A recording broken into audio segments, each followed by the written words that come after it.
उत्तर गोव्यातील मांद्रे येथे पार पडलेला शिमगोत्सव 2026 यंदा विशेष आकर्षण ठरला असून पारंपरिक संस्कृती आणि आधुनिक रोषणाईचा अनोखा संगम पाहायला मिळाला। 18 मार्च रोजी झालेल्या या सोहळ्याला स्थानिकांसह देश-विदेशातील पर्यटकांची मोठी उपस्थिती लाभली।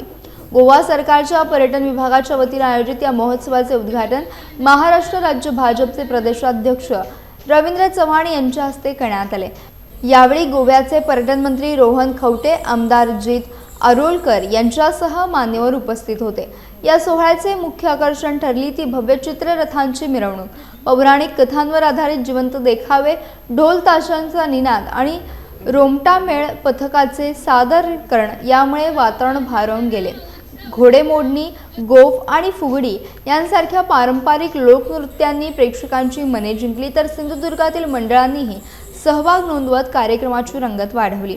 मांद्रेंचा शिमगोत्सव हा केवळ सण नसून गोव्याच्या संस्कृतीचा आणि एकतेचा उत्सव ठरला असून पर्यटनाच्या नकाशावर सोहळ्याने आपली वेगळी छाप उमटवली आहे।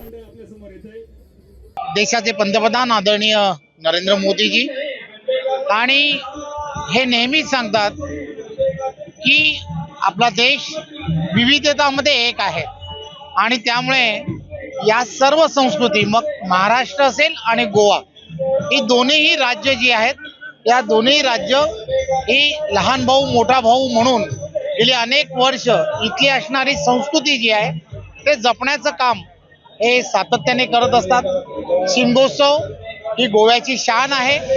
प्रत्येक गावागावामध्ये हा साजरा केला जातो आणि विशेष म्हणजे गोवा गव्हर्नमेंट जे आहे, आदरणीय मुख्यमंत्री प्रमोद सावंतजी, टुरिझम मिनिस्टर रोहनजी, ही सगळी मंडळी याच्यामध्ये विशेष प्रयत्न करतायत की हा उत्सव जो आहे तो फक्त गोव्यापुरता मर्यादित न राहता ही संस्कृती आता समुद्रापर्यंत गेली पाहिजे आणि त्यासाठी त्यांचा हा विशेष जो प्रयत्न आहे, टुरिझमला वाढ झाली पाहिजे।